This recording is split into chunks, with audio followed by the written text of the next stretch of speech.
Good afternoon, everyone. Thank you for having me. I'm excited to talk to you today about very early stage ongoing work with Josh Blumenstock and then Björkegren. My goal for the talk is to just give you a broad sketch for the project, give you some sense of the direction in which some of the preliminary results are moving. We're at a stage where we would really like to get feedback and comments from all of you on what we could be doing differently or could be doing better. So feel free to share your thoughts. We look forward to it. Right. Yeah, so I think I don't need to spend a lot of time discussing some of these things. We've been discussing repeatedly over the last 2 days how popular and how commonplace digital credit has become across the world. In Nigeria, which is the setting for our study, the last time we checked, there were over 50 different providers. Some of these providers relied on the traditional mobile money infrastructure to give out small, high-interest digital loans. Others built these smartphone applications and used the smartphone application to gather consumer data, generate the credit score, and give out loans through the smartphone app. As we all know, these digital loans have several advantages. The turnaround time is really quick. The loans are instant. You can get them in as quick as 5 minutes. Individuals without a formal credit history stand to benefit a lot. The cost is lower for both the consumer and the lender. But despite all of these advantages, I think we've been discussing over the last couple of days the fact that there's a lot of concerns about the potential adverse impacts of these loans for a number of reasons, ranging from opaque loan terms. These instant loans might be a little too instant, as we saw yesterday. So I think that's my favorite paper title so far, by the way. But yeah, these products are now in a setting where there's very limited regulation and a lot of concerns. So that brings us to the motivation for our project. If we take a step back and think about it, it's not entirely surprising that credit scoring algorithms, the way they're currently set up, might have adverse consequences for certain sets of borrowers. At the end of the day, these algorithms are trying to optimize a single objective. This objective is usually, if you want to think about it, maximizing firm profit or minimizing the chance of default. But these algorithms are optimizing on this one single dimension alone. Our goal for this project is to think about ways in which we could extend this framework to develop models that can jointly optimize along multiple dimensions. So would it be possible to develop these welfare-sensitive credit scores that try to optimize not just for repayment probabilities or firm profit, but also for borrower welfare? And I think this sort of feeds in really nicely into the points that came up during the lunchtime keynote. We think that this approach, this multi-objective optimization framework, has the potential to not only maybe channel credit to a set of people who are not getting it, but who might really benefit from receiving it. But it also offers interesting ways in which we can expand and improve on consumer protection in the digital credit market right now. So I'll explain what we mean by joint optimization and what the idea is in a second. But for the past 3 years and probably more, we've been working with a credit provider primarily focusing on Nigeria. They have a smartphone app, and we've been using some of that data to try and test out some of these ideas. So what's the broad setup? Assume for now that we have data on expected profit and the expected gain in welfare from lending to an individual. Let's assume we magically have this data for now, this information for now. I'll talk about measurement in a second. And as I mentioned, the goal is now to define this optimal lending policy that balances both these objectives at the same time. And hopefully, these pictures provide some intuition for how this is going to go. So in the first figure, on the x-axis, you have expected profit, and on the y-axis, you have expected gain in welfare. So you could think that the first quadrant, so individuals who are likely to benefit from taking out this loan and also likely to be profitable for the lender, they're always going to be in that first quadrant. At the same time, there's going to be a set of individuals who are really not going to benefit from taking out this loan, and they're not going to be profitable for the lender. That's the set of individuals in that bottom left third quadrant. And I mean, in my opinion, we think a lot less about individuals in the second and fourth quadrants, and really interesting trade-offs come into play here. For individuals in the second quadrant, they might not really be profitable for the lender to lend to, but they might enormously benefit from taking out this digital loan. And similarly, individuals in this fourth quadrant, they might be immensely profitable for lenders to give loans to, but they might in fact stand to lose out at the end of it. The loan might have serious adverse consequences for them, right? In practice, this multi-objective optimization framework that we're talking about involves maximizing a weighted combination of these two objectives, which is the gain in welfare and profit. And the optimal solution will lead to a decision boundary of the form I've given an example here. It's this red line, and the optimal solution would always be to lend to individuals on the right side of that line.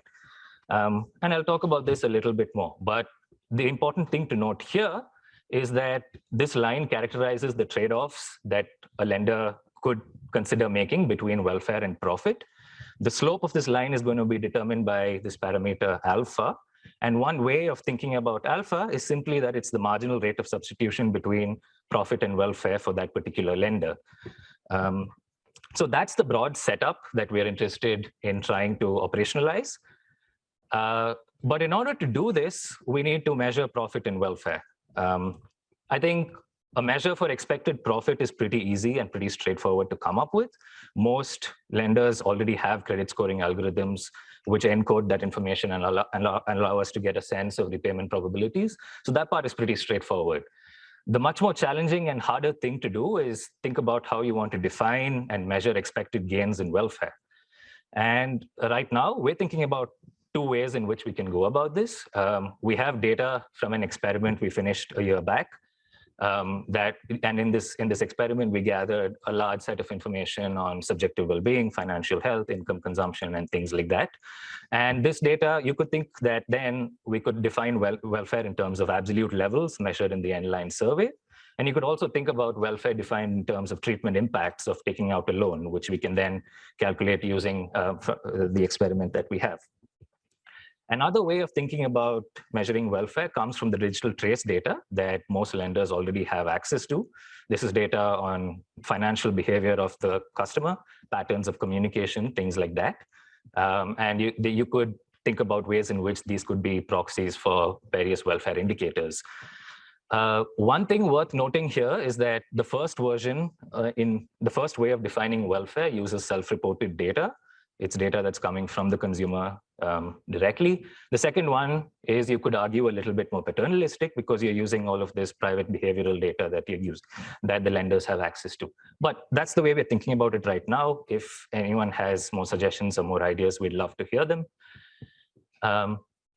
Before I talk a little bit more about how we're actually doing the welfare predictions, I wanted to briefly touch upon this experiment that I mentioned. So between August 2019 and Feb 2020, we worked with the same lender. Basically, the aim of the experiment was to try and figure out what the welfare impacts of these loans are. You might have heard Josh, and it might have come up in some of the sessions yesterday. But broadly, in this experiment, we were able to randomly vary access to credit. So a set of individuals who usually would not have gotten access to credit were randomly given credit. And we were also able to randomly vary the amount of the initial loan offer. So some people got larger loans than they usually would have, and that was also random. All of this is to say that we have this impact evaluation on welfare, which tried to capture welfare effects of these small digital loans. And the main results there in that setting were simply that we found positive effects on a bunch of measures of subjective well-being, captured using a PHQ-9 questionnaire and things like that, and no large positive or negative effects on other outcomes. But we think that this is because these small average treatment effects are likely masking a huge amount of heterogeneity in these treatment effects. Here, we're simply plotting the distribution of predicted individual treatment effects against credit scores, and you can sort of see the huge variation in these predicted treatment effects. And we think what we're seeing in Nigeria, in the Nigerian setting that we have, is that the heterogeneity in these treatment effects is correlated with several observable factors like age, household size, education, business ownership, so on and so forth. And this is really desirable because if heterogeneity is correlated with observables, it's very easy then for the lender to predict these treatment impacts at the time they're making the lending decision, which helps us then think about ways in which you can operationalize the welfare-sensitive credit score. What we're also trying to do is predict absolute levels of consumer welfare based on outcomes from the Nline survey. We know that things like income and consumption and wealth can easily be predicted. Our initial attempts have given us decent performance, not great. We're going to be spending the summer trying to fix that. It turns out it's a lot more challenging to try and predict self-reported subjective measures of well-being. The traditional basic approaches we've tried don't seem to work very well. So that's the other thing we're going to be trying to work on this summer and see how we can improve. But these are some of the ways in which we're trying to think about estimating welfare impacts and predicting welfare. And I want to quickly, before I wrap up, bring this back to the trade-off I was mentioning between welfare and profit. I think in the scenario where we have these good measures of consumer welfare and loan profitability, it's then possible to think about different ways in which you want to assign weights to these. So the scenario in the top left is an idealistic setting where an altruistic lender decides that they really want to prioritize gains in welfare. So they're willing to sacrifice large amounts of profit for these, in order to give to individuals who are going to benefit enormously from taking out these loans. More realistically, we have this setting in the bottom right, where by sacrificing small amounts of profit, you're able to generate very large gains in consumer welfare. And given the heterogeneity we're seeing in Nigeria, this is a likely scenario that could play out. But at the end of the day, it comes down to this question of how much weight you're willing to assign to these different axes or different dimensions. So to quickly wrap up, as digital credit becomes more popular and more common, there's an interesting open question about how best to regulate these products and how to expand access to these products without harming the borrowers themselves. Our approach tries to generate these welfare-sensitive credit scores that try to jointly optimize repayment probabilities and also borrower welfare. In addition to lenders simply switching to these as the traditional workhorse credit score model, there's other possible ways in which they could be operationalized.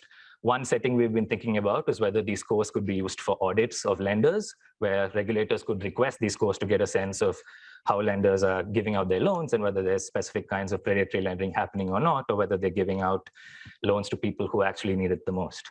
But yeah, like I said, very early stage work. This is the broad idea. I'm going to take a question from the audience, and maybe I'll start. So I had a couple of comments. So the first one is, once we start thinking about a world in which consumers are not maximizing their own welfare, it means there's either frictions or behavioral biases in the background. And I feel like it might be useful for you, as you're going into this project, to maybe think a bit about what kind of biases are you think the most important one preventing customers to actually maximize welfare. And then as a follow-up, I think it would be also interesting in that it might lead you to think about different types of interventions. So right now you're only thinking through credit scoring, which typically are going to have effect on extensive margins. Right. So, people get or don't get credit. Well, if we think about maybe a particular bias, that might lead us to think about different types of intervention on the intensive margin. So for instance, reducing the size of loans that customers may be able to get, or maybe the interest rate at which they might be able to obtain a credit. So yeah, I think those are really good points. On the second one, I think it's something we've been talking about, but in the impact evaluation we did, we generally sort of seem to find that randomly varying the size of the loan doesn't really change anything on the welfare outcomes. Most of the gain is coming from the extensive margin. So, but it's a really good point, and I think we'll keep it in mind as we're moving forward. Great. So we'll take some questions from the audience now. Yeah, thank you. That's great. So I've had similar conversations with mobile network operators, and so I'm just curious. I've thought this through in my context, but in your context, what is the business case? What's the best business case you make to a service provider who's looking at sacrificing profits on the margin in your case in order to generate higher welfare gains. What's that conversation like? Well, I think that we're a ways away from having that full conversation, because right now this is still very much work in progress and trying to generate the proof of concept. But I think there are a couple of compelling points. I think this approach offers a way for the lender themselves to regulate the manner in which they're giving out loans. This, if you think about it, there's benefits on both sides, right? Like the lender might be sacrificing some profits, but this also gives them a principled way of thinking about which kinds of loans they want to avoid. Like the traditional credit scoring approaches would have simply focused on the right side of those quadrants I showed you, right? But in our setting, it's possible to recover profits even by focusing a little bit on people at the margin. So I do think there are compelling cases to consider this. I think the exact manner of that implementation is really going to come down to how much that lender wants to prioritize consumer welfare at the end of the day. But given that it is increasingly becoming a concern, and given that regulators are going to intervene at some point, sooner or later, this offers a really good, viable alternative to approach the problem. At least that's my take so far. Yeah, maybe also to complement this, I guess it would also help regulators devise themselves directly policy interventions where they would be using the new credit score. Because I think it's unclear yet if extending the regulation that covers traditional financial products to these digital products is going to work out very well. I think in Kenya and Tanzania, they've expanded the ambit of the traditional usual laws that cover microfinance products and things like that to cover digital credit products, but it's unclear if that's the best way to go about it as well. So I was curious around how you considered the gender within the welfare credit score or the welfare sensitive like credit scoring, and or did the results, like did you disaggregate the results and find, is there any like gender skew in any of those boxes? You know, I could imagine that perhaps it'd be maybe less profitable to lend to women, for example, but could have higher welfare benefits. So by, this would maybe by using that kind of skew towards more profit, less welfare, it'd be inadvertently penalizing more women. Just curious if you have any reactions to that. Yeah, I think it's again a really good point and something we've been thinking about, but so far we haven't found any evidence that there's gender bias in the way the credit scores are being built currently. We haven't seen heterogeneity in treatment effects and the impact evaluation by gender either, which is why if you notice in my slide, I mentioned a bunch of observables, but not gender. So it is something we're thinking about, and we're thinking about how to incorporate that, but we might not have enough data to do a good job of it, but it is on our mind. So first of all, thanks for the paper, quite interesting.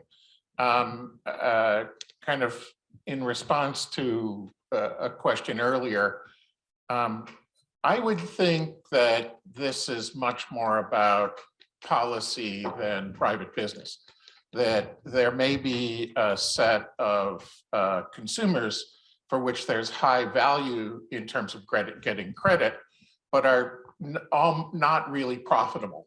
Sure. And so this would be a case for public policy to go in and subsidize those groups, sure, especially for initial credit, which might lead to income generating opportunities and make them more profitable later on. So I would sell this not so much as businesses may want to do this, and much more here are groups that for redistribution purposes we might want to subsidize. Now, your welfare measure is really an aggregation of a set of demographics. You don't have income or consumption on everybody. You're taking some other analysis which has predictive weights, which may, while the heterogeneity of treatment effects might be quite large and highly significant, may have very low explanatory power 100%. In terms of predicting your welfare measure. Then in your analysis, you've got these highly noisy welfare rates, which are just really aggregations of crude demographics. And so, but your analysis doesn't take into account, it looks like, any of that stochasticity. In other words, I suspect the confidence regions around your lines and around your measures are really quite large. And it'd be nice to know, even though your predictions are quite high, each individual prediction could be quite noisy. Yeah. And so that the question then is, how discriminating is that? And for this to be interesting, what you'd like to show is in a real world setting that these trade-offs are real and not artifacts of the noise generated by what you do. In fact, I think this is a real problem with all of these models which try and build welfare and don't really have a direct measure of welfare that they can use for the types of things you talked about. So, I think we absolutely agree with that, and we're aware of that issue. I think part of what we hope to have by the time we're done with all of this is a way to exactly characterize how noisy those predictions are and to understand the loss in suboptimality rather because of the fact that these predictions might not be as good as we intend them to be. But that's something we're working on. well, I guess what I want to say is this type of literature focuses on the accuracy of the prediction model rather than the quality of the data you're using to predict wind. So I'd like to see not only AUCs off the prediction model, but I'd like to see some other more accurate way to communicate so the people online can hear. Sorry. No, I think that's a fair point. I think that was just one example, but it's a good point. And yeah. Any other questions in the audience? Yes, there's still one more.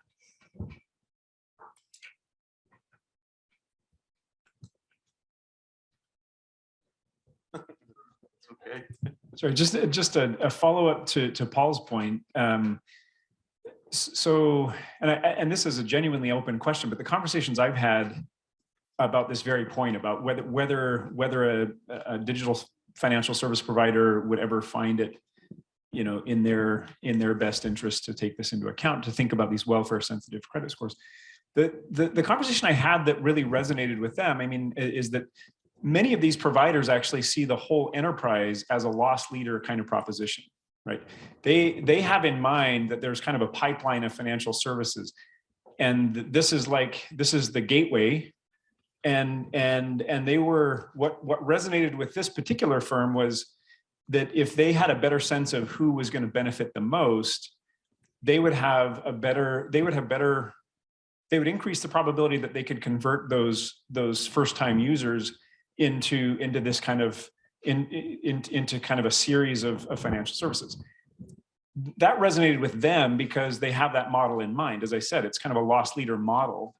The thing I don't know is if that's even a viable model to consider, right? I don't know if there's evidence of that kind of like growing out a digital financial services portfolio, but that's what they had in mind. And so they were very interested actually in the welfare sensitivity part.